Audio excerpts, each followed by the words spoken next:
বর্তমানে ফেসবুকে monetization criteria কি? যারা একদম নতুন পেজ খুলছেন অথবা পেজ চালাচ্ছেন ওনারা কিভাবে কাজ করবেন? কন্টেন্ট মনিটাইজেশন পেতে হলে বর্তমানে কত ফলোয়ার থাকতে হবে, আপনার কন্টেন্টে কী ধরনের ভিউ থাকতে হবে, কোন ধরনের কন্টেন্টগুলো বেশি আপলোড করবেন এবং মনিটাইজেশন পেতে কমপক্ষে কতদিন সময় লাগে। আসসালামু আলাইকুম, সবাই কেমন আছেন? আশা করছি সবাই খুব ভালো আছেন। যিনি বা যারা যেখান থেকে ঠিক এই মুহূর্তে আমার ভিডিওটি দেখছেন, যদি ভালো লেগে থাকে প্লিজ লাইক কমেন্ট শেয়ার দিয়ে পাশে থাকবেন। আর যদি ভালো লেগে না থাকে নিজের মতো স্ক্রিপ্ট করে চলে যাবেন। যেটা বলছিলাম, ফেসবুকে যারা একদম নতুন কাজ করছেন, একদম নতুন করে যারা কাজ করছেন ওনারা কিভাবে কাজ করবেন, মনিটাইজেশনটা কিভাবে পেতে পারেন, মনিটাইজেশন ক্রাইটেরিয়াটা কি, কত ফলোয়ার কত ওয়াচ টাইম থাকা দরকার, কি ধরনের ভিউ থাকা দরকার এবং কিভাবে কাজ করলে আপনি দ্রুত মনিটাইজেশন পাবেন। একদম প্রথমত হচ্ছে, এখন ফেসবুক মনিটাইজেশনের ক্রাইটেরিয়া কি? ফেসবুক মনিটাইজেশনের ক্রাইটেরিয়া যাই হোক, এর আগে আমি আপনাকে একটা কথা বলি, কমপক্ষে একদম কমপক্ষে নতুন পেজে দিনে 4টা করে পোস্ট দিয়ে পেজে অ্যাক্টিভ থাকবেন। এই 4টা করে পোস্ট দেওয়ার টাইমিংগুলো যারা না জানেন ওনারা আমাকে কমেন্টসে জানাবেন যে এই 4টা পোস্ট দেওয়ার টাইমটা কখন, তাহলে আমি আমার পরবর্তী ভিডিওর মাধ্যমে আপনাদেরকে সময়গুলো জানিয়ে দিব। প্রথম কথা হচ্ছে, আপনাকে 4টা করে কন্টেন্ট, সেটা ছবি হতে পারে, ভিডিও হতে পারে, যেটাই হতে পারে, এবং যদি পারেন এর বেশি, তবে 4টা করে কন্টেন্ট দিয়ে আপনার পেজে আপনাকে অ্যাক্টিভ থাকতে হবে। এরপর হচ্ছে, এখন মনিটাইজেশনের ক্রাইটেরিয়াগুলো কি?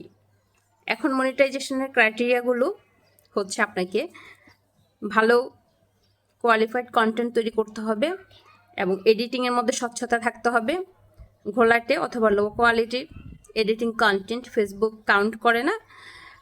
তার মানে যে এডিটিং খুব চাকচিক্যে করবেন, একদম খুবই অতিরঞ্জিত করে ফেলবেন, এটা না। আসলে একটা ব্যাপার মাথায় রাখবেন, মানুষজন আর্টিফিশিয়াল কিছু বেশি দিন পছন্দ করেন না, একটা সময় দেখতে দেখতে বিরক্ত হয়ে যান। একদম যেটা ন্যাচারটা সবাই পছন্দ করে, ন্যাচারাল সব কিছুই সবার ভালো লাগে। আমরা বলি না, আমরা এখন সবাই অর্গানিক ফুডের প্রতি আসক্ত, অর্গানিক খাবার খেতে পছন্দ করি। ঠিক একইভাবে আর্টিফিশিয়াল মানুষ, মানে নিজেকে আর্টিফিশিয়ালভাবে প্রেজেন্ট করা, খুব বেশি অতিরঞ্জিত করা, অনেক বেশি চাকচিক্যে থাকা, এটা মানুষ বেশি দিন পছন্দ করেন না। তাই যতটা ন্যাচারালি নিজেকে প্রেজেন্ট করতে পারবেন এবং কোয়ালিফাইড করতে পারবেন, নিজের কন্টেন্টগুলোকে কোয়ালিটিফুল করতে পারবেন, ততই মানুষের মধ্যে গ্রহণযোগ্যতা থাকবে, মানুষজন অনেক দিন আপনাকে মনে রাখবে।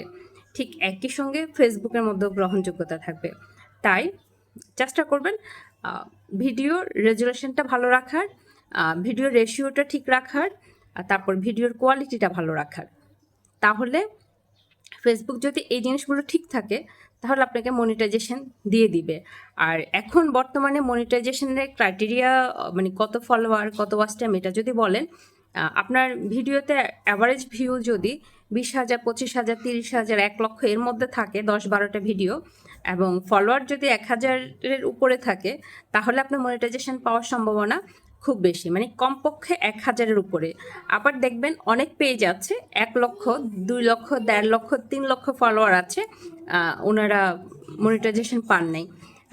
তো কেন পান নাই? অবভিয়াসলি ওনাদের কন্টেন্টে কোনো ভুল আছে, ওনাদের পেজে কোনো ভুল আছে। আমরা যতই বলি যে ফ্রেশ পেজগুলো মনিটাইজেশন পাচ্ছে না, ফ্রেশ কন্টেন্টগুলো ভিউ হচ্ছে না, আসলে তা না, কিছু হয়তো একটা সমস্যা আছে, হয়তো উনি বুঝতে পারছেন না, আর আমরা তো দেখি নাই, তাই আমরা বলতেও পারবো না, নিশ্চয় কোনো একটা সমস্যা আছে।